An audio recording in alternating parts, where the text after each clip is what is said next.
ഇന്നങ്ങനെ മുടി അങ്ങോട്ട് വെട്ടിക്കാലോ എന്ന് വിചാരിച്ചിട്ട് ഇറങ്ങിയതാ. റാഷിദ് ഭായ് ഇതാ വെൽക്കം ചെയ്ത് നേനകത്ത് കൊണ്ടുപോയി കസാലയിലിരുത്തി. റാഷിദ് ഭായ് കത്തിയൊക്കെ ഇറങ്ങി. ഇത്തന ബടാ ലംബ വാല കഡ് കർവോ എന്ന് പറഞ്ഞിട്ട് ഭായ് കത്രിക എടുത്തിട്ട് തലങ്ങും വിലങ്ങും വെട്ടുടങ്ങി.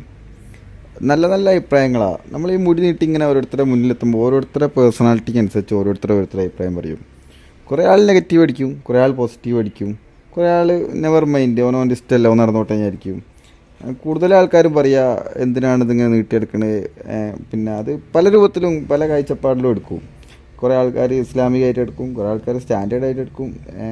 പല രൂപമുണ്ട്. പല ആൾക്കാർ ഓരോരുത്തരുടെ ഉള്ളിൽ നിന്ന് വരുന്നത് നമുക്ക് ഓരോരുത്തരുടെ മുന്നിൽ ഇത് നീട്ടിപ്പോയി ഇരുന്നാൽ മാത്രമേ മനസ്സിലാവും. നമുക്കെന്ത് മത്തായി പറഞ്ഞോണം, തുമ്മിയ തിരക്കിനെ മൂക്കാണ് ആയിട്ട് പോട്ടെ എന്നുള്ള കാഴ്ചപ്പാട് തന്നെ. അങ്ങനെ ചൂടും കാര്യമൊക്കെ ആയിരുന്നു വരുന്നത്. ഇനിയിപ്പോൾ ഏതായാലും ഇതിങ്ങനെ കൊണ്ടുവന്നിട്ട് കാര്യമില്ല, സ്റ്റൈലൊന്ന് മാറ്റി പിടിക്കുക. ബായ് സൂപ്പറാണ്. ബായ് നല്ല വെട്ടി കുളൂസാക്കി സെറ്റായി തന്ന്